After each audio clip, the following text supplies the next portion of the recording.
사랑하는 교회 성도 여러분, 예배 오신 여러분들을 환영합니다. 10월 11일, 10월의 둘째 주일입니다. 바울 선생께서 각 교회에게 전하는 하나님의 인사 말씀을 제가 대신해 드립니다. 이곳에 있는 하나님의 교회, 곧 그리스도 예수 안에서 거룩하여지고 성도라 부르심을 받은 자들과 또 각 처에서 우리의 주, 곧 그들과 우리의 주 되시는 예수 그리스도의 이름을 부르는 모든 자들에게 하나님 우리 아버지와 우리 주 예수 그리스도로 쫓아 은혜와 평강이 있기를 기원합니다. 아멘. 하나님의 말씀을 낭독해 드립니다. 여호와께서는 그 모든 행위에 의로우시며 그 모든 일에 은혜로우시도다. 여호와께서는 자기에게 간구하는 모든 자, 곧 진실하게 간구하는 모든 자에게 가까이 하시는도다. 그는 자기를 경외하는 자들의 소원을 이루시며 또 그들의 부르짖음을 들으사 구원하시리로다. 여호와께서 자기를 사랑하는 자들은 다 보호하시고 악인들은 다 멸하시리로다. 내 입이 여호와의 영예를 말하며 모든 육체가 그의 거룩하신 이름을 영원히 송축할지로다. 아멘. 함께 일어나셔서 35장 큰 영화로우신 주 찬송하겠습니다.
이 시간 사도 신경으로 우리의 신앙을 하나님과 여러 성도들 앞에 고백하도록 하겠습니다. 전능하사 천지를 만드신 하나님 아버지를 내가 믿사오며 그 외아들 우리 주 예수 그리스도를 믿사오니 이는 성령으로 잉태하사 동정녀 마리아에게 나시고 본디오 빌라도에게 고난을 받으사 십자가에 못 박혀 죽으시고 장사한 지 사흘 만에 죽은 자 가운데서 다시 살아나시며 하늘에 오르사 전능하신 하나님 우편에 앉아 계시다가 저리로서 산 자와 죽은 자를 심판하러 오시리라. 성령을 믿사오며 거룩한 공회와 성도가 서로 교통하는 것과 죄를 사하여 주시는 것과 몸이 다시 사는 것과 영원히 사는 것을 믿사옵나이다. 아멘. 성시기도원 17번 시편 29편입니다.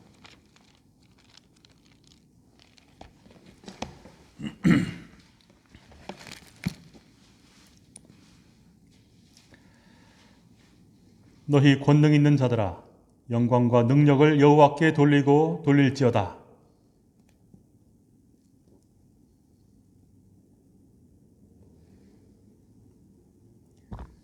여호와의 소리가 물 위에 있도다. 영광의 하나님이 우레소리를 내시니 여호와는 많은 물 위에 계시도다.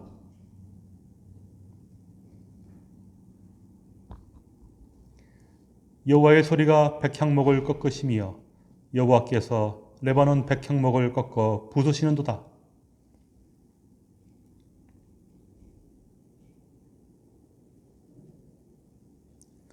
여호와의 소리가 화염을 가르시도다.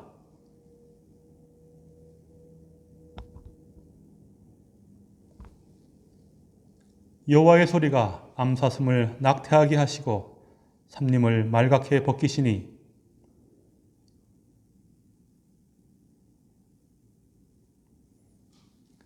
여호와께서 홍수 때에 좌정하셨으며 여호와께서 영원하도록 왕으로 좌정하시도다.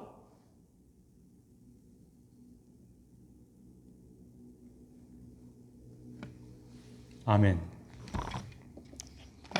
자리에 앉으시면은 구본화 집사님께서 기도하시겠습니다.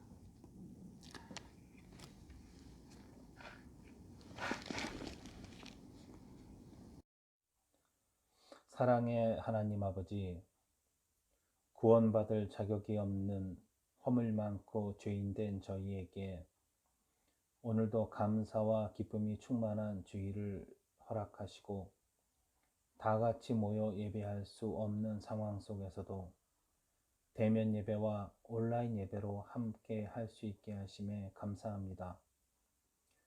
세상 모든 만물과 나타나는 모든 일들이 모두 저희 하나하나를 위하여 허락하신 주님의 섭리임을 알기에 범사에 주님을 인정하여 주님이 주시는 참된 평안을 누리며 또 저희 모두가 매일 주님께서 기뻐하시는 참 자녀로 거듭날 수 있도록 지키시고 도우시는 아버지의 은혜에 감사합니다. 저희 어느 누구도 예상치 못한 방법과 시간에 시작된 코로나로 오랫동안 저희들이 당연하게 생각하던 많은 일들과 형식과 규칙들이 변화됨을 봅니다. 이 일들을 통하여 저희의 눈과 마음을 열게 하시어 내 생각이나 계획과 다름을 불평하기보다는 참 하나님 아버지를 더 잘 알고 아버지의 뜻에 따라 참 신앙인으로 변화되는 계기로 삼게 되기를 원합니다. 육신의 몸을 입고 이 땅에 살기에 피할 수 없는 어려움과 고통으로 신음하는 이웃들을 긍휼히 여기시어 일용할 양식과 육신의 건강과 마음의 평안을 허락하시기를 간절히 소망하며 강도 만난 이웃을 만날 때 우리 각자가 선한 사마리인이 되어 말과 생각에만 머물지 말고 주님 명하신 사랑의 현장에서 사랑을 실천하는 자가 되기를 소망합니다. 환난을 당하는 것이 우리의 위로와 구원을 받게 하며 고난받은 것이 내게 유익이라는 주님의 말씀에 의지하여 범사에 주님을 인정하고 모든 것을 참으며 모든 것을 믿으며 모든 것을 바라며 모든 것을 견디어내므로 저희 모두가 구원에 이룰 수 있도록 저희에게 믿음과 힘을 더하여 주시옵소서. 아버지의 긍휼과 사랑과 은혜가 저희를 떠나지 않고 늘 함께 하시기를 간절히 소망합니다. 사랑의 빛 외에는 아무것도 비치지 않고 내 이웃을 내 몸과 같이 주님께서 알려주신 방법으로 사랑하여 참 구원이 화란 한인교회 모든 교우들에게 임하기를 예수님의 이름으로 간절히 기도합니다. 아멘.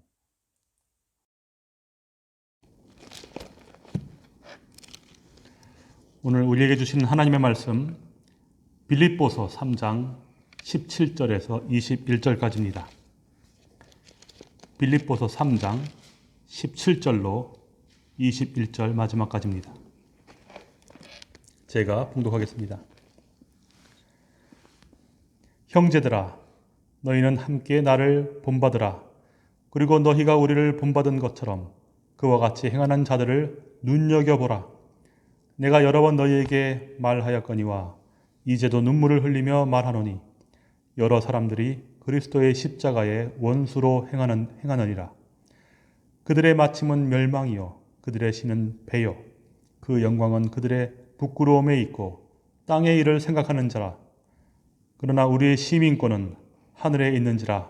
거기로부터 구원하는 자 곧 주 예수 그리스도를 기다리노니 그는 만물을 자기에게 복종하게 하실 수 있는 자의 역사로 우리의 낮은 몸을 자기 영광의 몸의 형체와 같이 변하게 하시리라. 아멘.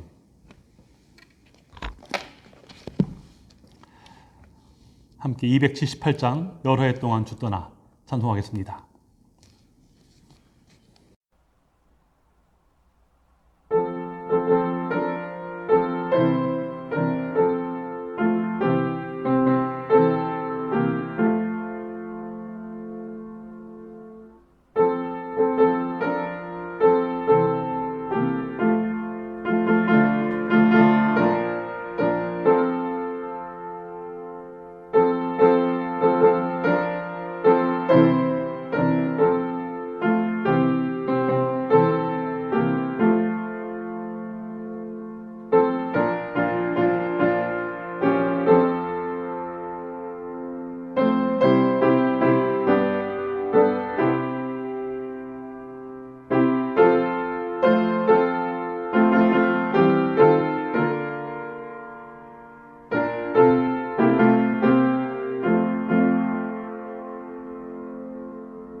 어린이 여러분, 하이델베르크 요리문답 우리 배우고 있잖아요.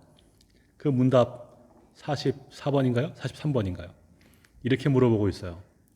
그리스도의 부활과 나의 부활은 무슨 관계가 있는가? 무슨 뜻인가요? 예수님께서 부활하셨어요. 그런데 나는 왜 부활하지? 예수님께서 부활하셨는데 나랑 무슨 상관이 있지? 이렇게 묻는 거예요. 예수님께서 부활하셨다는 것은 사실 나도 하나님 앞에서 그 부활로 말미암아 의로운 자라, 괜찮은 자, 착한 사람 이런 식으로 인정받을 수 있다라는 이야기이고요. 또 예수님께서 부활하셨다라는 것은 나도 부활할 것이다라는 그런 뜻이에요. 그리고 예수님께서 부활하신 것은 내가 부활할 것들에 대한 보증수표예요. 많이 어렵죠? 무슨 말이냐면은 예수님과 내가 어떠한 관계가 있어야지 예수님이 부활하면 나도 부활하고 예수님께서 돌아가시면 나도 죽고 이렇게 된다라는 뜻이에요. 사촌이 땅을 사면은 배가 아프다고 그랬어요. 우리나라 속담이에요. 여러분 뭐 땅 때문에 이게 땅 문제도 아니고 배가 아픈 문제도 아니고 사실은 어떤 문제냐면은 내가 배가 아프려면은 저 사람과 내가 사촌이어야 돼요. 그래야지 배가 아파요. 무슨 말인지 알겠죠? 예수님이 부활하셨는데 나도 부활하려면은 예수님과 내가 아주 밀접한 그런 관계에 있어야 한다. 그런 관계가 있어야 한다. 이런 뜻입니다. 부처님은 해탈하셨어요. 마호메트도 승천했어요. 그런데 그랬다고 나한테 뭐가 어떻게? 나도 부활하는가? 나도 승천하는가? 나도 해탈하는가? 만약에 그런다면 내가 부처님과 무슨 상관이 있는 거 아닌가? 이런 말입니다. 여러분, 예수님께서 부활하셨어요. 그리고 승천하셨어요. 그런데 나는 바로 하나님께서는 여러분들이 말로 설명할 수는 없지만 어떤 관계인지 삼촌인지 사촌인지 아니면 엄마 아빠 관계인지는 잘 모르겠지만 그렇게 되는 예수님이 부활하면은 나도 부활하고 예수님께서 어디로 가시면 나도 가고 하는 그러한 아주 밀접한 그러한 관계라는 것을 말씀해 주고 계세요. 바로 우리에게 그러한 시민권이 있다. 그 하늘나라에 시민권이 있다. 그렇게 할 자격이 있다는 것을 말씀해 주고 계세요. 마치 그 사마리아 여인, 아무런 관계도 없는 것처럼 보이는 그 여인에게 찾아가셔서 그녀에게 물을 주시고 그녀의 배에서 영원히 솟아나는 그런 물이 되어 주시는 것처럼 하나님은 또 예수님은 우리에게 그러한 존재이십니다. 우리에게 그러한 시민권을 가진 존재입니다. 사람들은 물을 거예요, 어린이 여러분. 야, 예수님이 부활했다는데 너는 왜 부활해? 이렇게 물으면 어떡할래요? 이렇게 대답하세요. 내가 바로 그 부활하신 자의 아들이기 때문에, 내가 그 부활하신 자의 형제이기 때문에, 내가 그 부활하신 분의 아주 깊은 관계를 가진 그러한 자이기 때문에 그렇다라고 말씀해 주세요. 바로 내가 그러한 시민권을 가진 자라는 말입니다. 어린이 여러분들은 다 그러한 시민권들을 소유한 자입니다. 이 말을 믿으시고 하나님 앞에서 부활의 소망을 가지시기를 바랍니다. 감사합니다.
여러분께 오늘은 시민권이라는 제목으로 말씀을 드리고자 합니다. 여러분 앞에 하이델베르크 요리문답 45번 문제를 먼저 읽어드리고 그 답을 읽어드리겠습니다. 제45문 그리스도의 부활이 우리에게 주는 유익이 무엇입니까? 답은 이렇습니다. 첫째, 그리스도께서 부활하심으로 죽음을 이기시어 우리가 당신의 죽음을 통하여 우리를 위하여 획득하신 의에 참여할 수 있게 해 주신다라는 것입니다. 둘째, 그리스도의 능력에 의해서 우리도 또한 새로운 생명으로 부활하게 되었다라는 것입니다. 셋째, 그리스도의 부활은 우리의 영광스러운 부활에 대한 보증이 된다라는 것입니다. 여러분, 이것은 그리스도께서 부활하셨기 때문에 세 가지 측면에서 우리에게 유익이 있다라는 말입니다. 첫째는 우리가 그리스도의 부활에 의에 참여하게 되었다. 둘째, 우리도 부활할 수 있게 되었다. 셋째, 그것이 우리의 부활의 보증이 되었다. 이런 뜻입니다. 그런데 여러분, 이 문답대로 되기 위해서는 한 가지 전제되어야 할 것이 있습니다. 그것은 부활하신 그리스도와 우리가 직결되어 있어야만 한다라는 것입니다. 국가라는 측면에서 말씀을 드리자면은 우리는 그 나라의 시민이어야 하고 그 나라의 시민권이 있어야만 한다라는 것입니다. 그래야 그 나라가 주는 유익이 내게 있다. 그 백성에게 있을 수 있다. 이런 말입니다. 그리스도와 우리는 그러한 깊은 관계 가운데 있어야 한다라는 말입니다. 사촌이 땅을 사면 배가 아프다라는 말이 있습니다. 이 말이 그저 시기 질투의 문제처럼 들리시겠지만 사실 배가 아프려면은 누군가가 땅을 사야만 합니다. 그런데 그에 앞서서 그 땅 산 사람이 나의 사촌이어야 하는 것이지요. 딴 사람이 땅을 사면 배가 안 아픕니다. 그러나 사촌이 땅을 사면 배가 아픕니다. 예수 부활이 나의 유익이 되려면 그와 나는 같은 하늘 시민권자여야만 하는 것입니다. 우리는 지난주에 수가성 사마리아 여인과 예수에 대해서 살펴보았지요. 그 두 사람이 우물가에서 서로 이야기를 하면서 물을 서로 주고받게 되려면은 그렇게 하기에 앞서 사실은 어떤 모종의 관계가 우선되어져야만 하는 것입니다. 적어도 그 여인에게 물을 달라 할 어떤 이유가 있어야만 하는 것이죠. 그냥 돈 주고 사는 거라면은 그럴 필요가 없습니다. 예수님께서는 부활하셨습니다. 물론 이 문제부터 시비를 거시는 분들이 있습니다. 그것이 세상이지요. 그것이 사실이냐? 예수님께서 부활하신 것이 사실이냐? 이렇게 묻는다면은 그나마 다행입니다. 어떤 사람들은 그 예수가 실존했었느냐? 이렇게 묻습니다. 일단 그렇게 예수의 실존 문제 있었느냐 진짜로 이렇게 묻게 된다면은 그 다음부터는 더 이상 이야기가 진전되기가 힘들어요. 여러분 이것을 알고서 묻는 겁니다. 일단 예수님께서 돌아가신 것이 사실이어야 하고 그 다음에 그 다음이 돼서야 부활에 대해서 논의를 할 수 있을 것입니다. 물론 동정녀에게서 탄생했다 이런 말도 그 사실 여부가 해결되어야만 하는 것이지요. 그리고 거기에 이어서 바로 이 부활이 사실로 입증되어야만 하는 것입니다. 그리고 승천도 사실이어야 하지요. 그래야만 비로소 그것으로 인해서 과연 내게 무슨 유익이 있는가 이것을 말할 때가 되는 것입니다. 예수님의 그 실존이라든지 예수님의 죽으심 또는 부활, 승천 이런 것들은 소위 믿음의 영역에 속하는 것입니다. 왜 믿음의 영역에 속한다라고 말씀을 드리냐면은 일단 우리가 그 일들을 본 적도 없을 뿐더러 또한 세상에는 그것을 증명할 길이 없기 때문입니다. 그것은 단지 성경으로만 우리에게 전해올 뿐입니다. 그래서 그리스도인들은 그 성경의 진술을 믿을 수밖에 없는 그런 자들이 있죠. 어떤 증거를 내놓을 자들이 아닙니다. 바로 그 믿음의 기초에서 그의 부활과 나의 부활이 어떤 연관성이 있느냐, 이것이 살펴져야 한다는 것입니다. 그래서 예수의 부활이 믿어야 할 그런 내용인 것처럼 우리가 앞으로 살펴볼 그것이 나의 부활에 어떤 관계가 있는가, 또 나의 부활을 어떻게 보증하는가, 이 이야기, 이것도 사실은 믿음의 영역입니다. 믿어야만 하는 것입니다. 설명으로 되는 일이 아닙니다. 그래서 예수의 부활이 이렇게 요리문답에서 말하는 것처럼 세 가지 유익을 준다. 이것은 증명할 문제가 아니라 믿어야 할 문제입니다. 그럼에도 불구하고 우리가 예수 부활과 우리의 부활 사이에 어떠한 연관이 있는가라고 묻는다라는 것은 사실은 그것을 어떻게 믿을 수 있는가라는 이러한 질문이라 하겠습니다. 너희는 왜 너희가 부활할 것이라고 믿느냐? 너희는 어떻게 그리스도의 의에 참여한다라고 말을 하느냐? 이런 질문을 세상이 한다라는 것이죠. 세상이 걱정스러운 얼굴을 하면서 너는 어쩌자고 너까지 부활할 것이다 라고 믿고 있느냐? 이렇게 묻고 있는 것입니다. 이미 말씀드린 바와 같이 이것은 사마리아 여인이 무슨 이유로 예수께 생수를 달라 하는가라는 말과 같은 것입니다. 우리가 왜 교회에 나오는가? 또 왜 예배를 하는가? 그리고 우리가 그럴 자격이나 권한이 있는가? 우리의 시민권을 보여달라, 이런 이야기인 것입니다. 도대체 예수와 우리가 어떠한 관계이길래 그가 부활했다고 너도 부활하는가? 이런 질문을 하는 것입니다. 그러나 이것은 말로는 잘 설명 안 되는 것이지요. 단지 그렇기 때문에 사도 요한은 그것을 아무도 가지 않는 사마리아 수가성에 예수께서 이유 없이 찾아 들어가셨다, 이러한 말로 설명하고 있는 것입니다.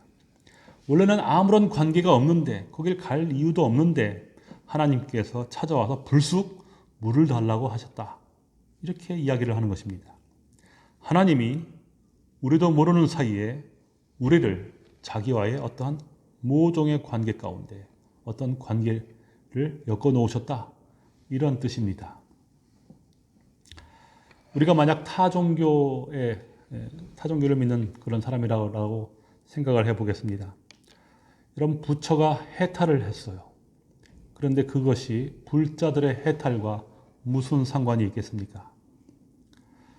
부처는 자신이 그렇게 해탈했음을 본보기로 삼아서 불자들도 역시 그의 길을 따라오도록 부탁을 했습니다.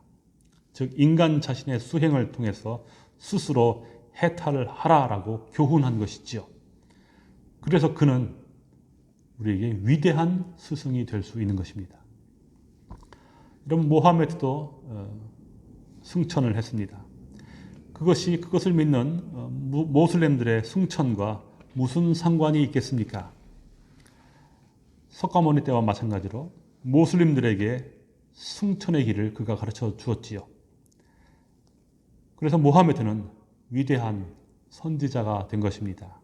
사람들을 격려하고 위로해서 그의 뒤를 따라 승천의 길로 나아가도록 가르치고 인도하는 또 하나의 선생인 것이죠. 여러분, 그러면 예수는 어떻습니까? 그도 우리에게 새롭고 산 길을 제시하시고 그 길을 따라오라고 말씀하십니까? 아니면은 우리더러 불교보다 더 나은, 아니면은 이슬람보다 더 나은, 혹 세상의 어떠한 학문이나 철학이나 과학보다 더 나은 어떤 묘수를 가르치고 계십니까? 그가 우리의 스승입니까? 여러분, 몽학 선생은 석가모니나 마호메트로 충분하지요. 요리문답이 보여주는 것처럼 그리스도는 우리에게 선생 그 이상인 것입니다. 우리와 그는 혈연보다 더 깊은 어떠한 관계를 맺고 있는 것입니다. 하나님께서 아브라함에게 자기 자신을 주시겠다라고 하셨을 때부터 그리스도는 우리의 전부로, 우리의 모든 것으로 나타나셨지요. 그렇게 계시되었습니다. 그냥 가서 찾아가서 물러나라 할 정도로 가까운 사이라는 것입니다. 그렇기 때문에 가르치거나 훈련시키지 않아도 그리스도의 죽음은 바로 우리의 죽음이지요. 또한 그의 부활은 아무런 설명도 이유도 없어도 우리의 부활로 바로 연결되는 것입니다. 마치 포도나무의 기둥을 자르면 그 가지가 마르는 것처럼 또 그 반대로 돌 감람나무가 참 감람나무에 접붙임을 당하면 참 감람나무의 열매를 맺는 것과 마찬가지입니다. 오늘 읽어드린 빌립보서도 마찬가지입니다. 17절 보시기 바랍니다. 그 첫머리가 무엇입니까? 형제들아, 형제들아. 여러분, 그렇지 않으면 우리가 형제가 아니라면 이 이야기를 들을 이유도 없는 것이지요. 우리가 바울이 부르는 그 형제가 아니라면 이렇게 교회로 모이거나 신앙생활을 할 이유도 없는 것입니다. 혈연으로는 아닐지 몰라도 우리는 그가 형제라고 부르는 그리스도에게 하나가 된 성도인 것입니다. 바로 그 성도들에게 그리스도의 부활과 승천이 가치 있고 의미가 있지요. 17절을 다시 보시기 바랍니다. 너희는 함께 나를 본받으라. 그리고 너희가 우리를 본받은 것처럼 그와 같이 행하는 자들을 눈여겨보라 했습니다. 같은 형제들을 식별하고 구별하라 라는 뜻이죠. 이것은 얼마나 쉬운 일이겠습니까? 그가 그리스도처럼 죽고 또 그가 또한 그리스도처럼 부활하는 것을 보면은 우리는 금방 알 수 있는 것입니다.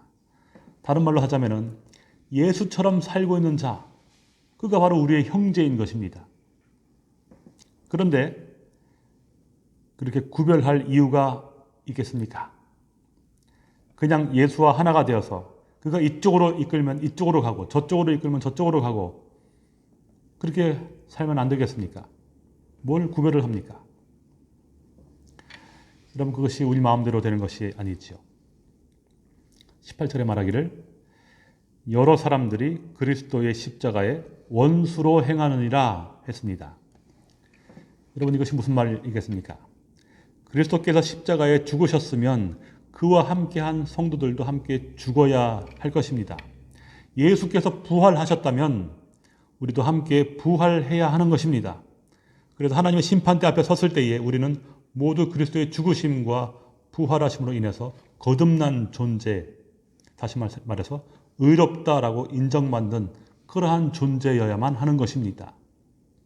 그러나 이러한 우리와 함께 있음에도 불구하고 십자가의 원수로 행하는 자가 있다라는 것이죠.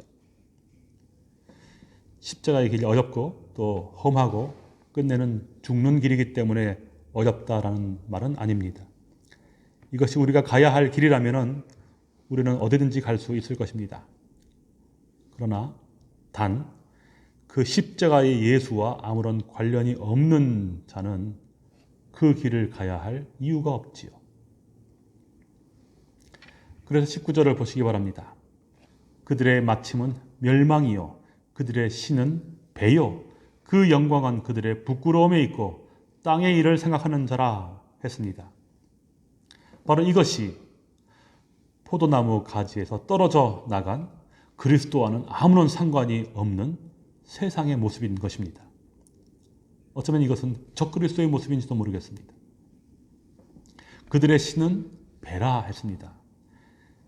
그들은 정확하게 먹기 위해서 일하고 배부르기 위해서 돈을 법니다. 살기 위해서 하는 것이죠. 그래서 사는 것 자체, 이것이 그들의 신입니다.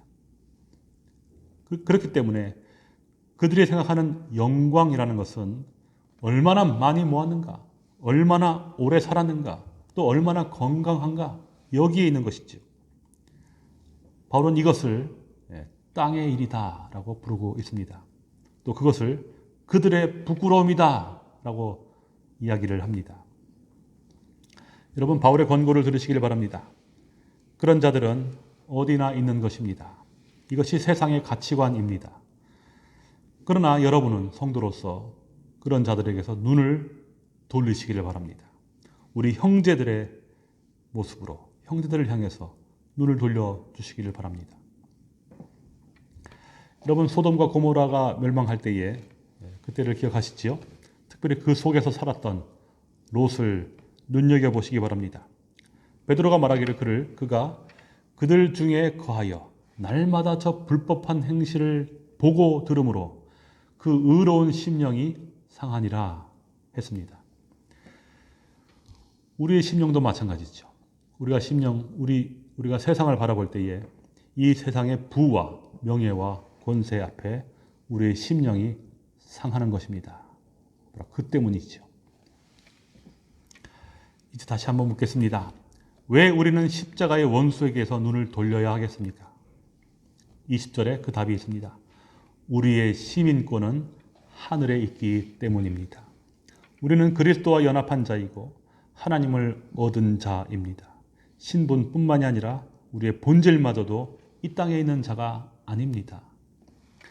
우리는 비록 이 땅에 살고 있으면서도 이 땅의 것들을 필요로 하고 살아도 사실은 바라는 것이 다른 자이지요.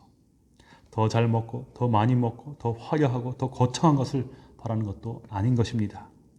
우리는 하늘로부터 구원을 기다리고 있는 자인 것이지요. 이와 같이 우리가 그러한 형제들을 바라보는 자이기 때문에 또한 우리들을 형제로 부르신 그 예수를 바라보고 있는 자이기 때문에 21절에 그는 만물을 자기에게 복종하게 하실 수 있는 자의 역사로 우리의 낮은 몸을 자기의 영광의 몸의 형체와 같게 변하게 하신다 했습니다. 그렇습니다. 여러분, 빌립보서를 이해하기 위해서는 몇 가지 그 역사적인 배경을 이해하셔야 됩니다. 특별히 오늘의 이 구절, 이 중요한 구절들을 이해하기 위해서는 이 배경이 더 필요하지요. 여러분, 빌립보 마게도냐의 첫 성입니다. 유럽의 첫 성이라고 할 수 있습니다. 그 성에서 바울이 처음 만난 여인이 있어요. 루디아라는 여인이 있죠. 두아디라의 자주장사였습니다. 그녀가 바울의 말을 듣고 바울을 청해서 그 온 집이 다 세례를 받는 그런 일들이 있었습니다. 그래서 바울이 빌립보 교회다라고 부르는 것은 바로 그 루디아의 집을 가리키고 있는지도 모르겠습니다. 그런데 이 일을 기록한 누가는 주께서 그 마음을 열었다라고 기록을 합니다. 바로 주께서 그녀의 그 마음을 열었기 때문에 루디아가 바울을 영접하게 되었다라는 것이죠. 바로 그 때문에 교회가 탄생한 것입니다. 바로 성령께서 그 마음을 열어주심으로 말미암아 이것이 가능했던 것입니다. 여러분, 이 말은 그 루디아와 성령과 그러한 관계였다라는 것입니다. 성령의 하나 되는 끈으로 묶였다라는 얘기입니다. 그것 때문에 루디아가 그리스도의 십자가와 연합이 되고 그의 부활에 참여하게 되는 그러한 자가 되는 것입니다. 여러분, 우리 역시 마찬가지입니다. 성령께서 우리를 그리스도와 하나로 묶으시는 것입니다. 여러분은 아무 이유도 없이 그리스도께 물을 청할 수 있는 그런 자가 되시기를 바랍니다. 또한 아무 연고 없어도 성령께서 마음을 열어주시는 그러한 자가 되시기를 바랍니다. 어떻게 그렇게 되느냐라고 물으시는 분이 계셔서 이렇게 대답을 해드립니다. 여러분 자신이 그러한 자임을 믿으시기 바랍니다. 예수가 찾아와서 여러분께 지금 물을 달라 하고 있지 않습니까? 여러분은 이 소리를 들으시는 자가 되시기를 바랍니다. 그리스도와 연합한 자가 되어서 그리스도의 부활과 또한 그 영광에 넉넉하게 참여하는 그런 자 다 되시기를 축원합니다. 아멘. 기도하겠습니다.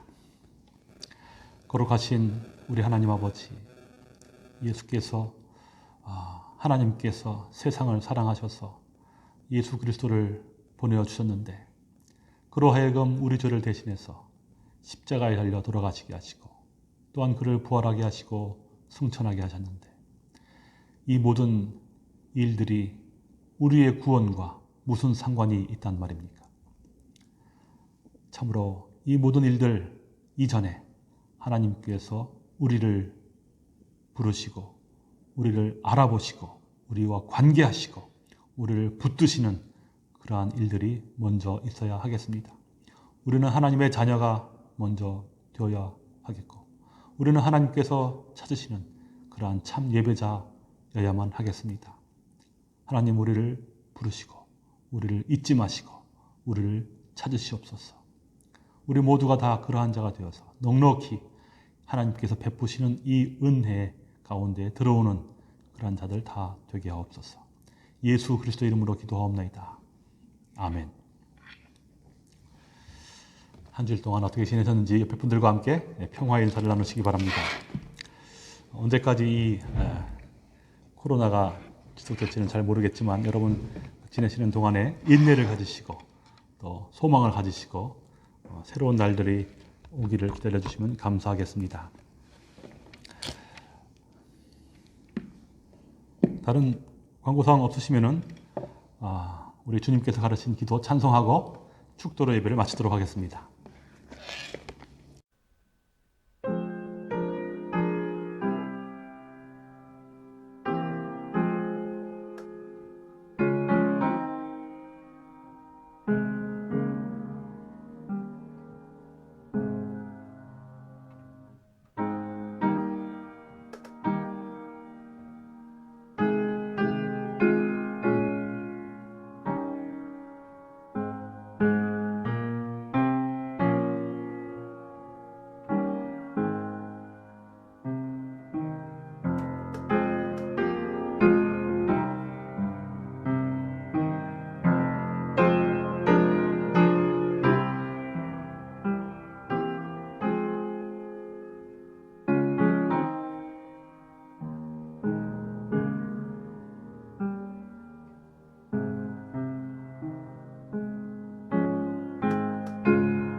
하나님의 복을 가지고 나아가시기를 바랍니다.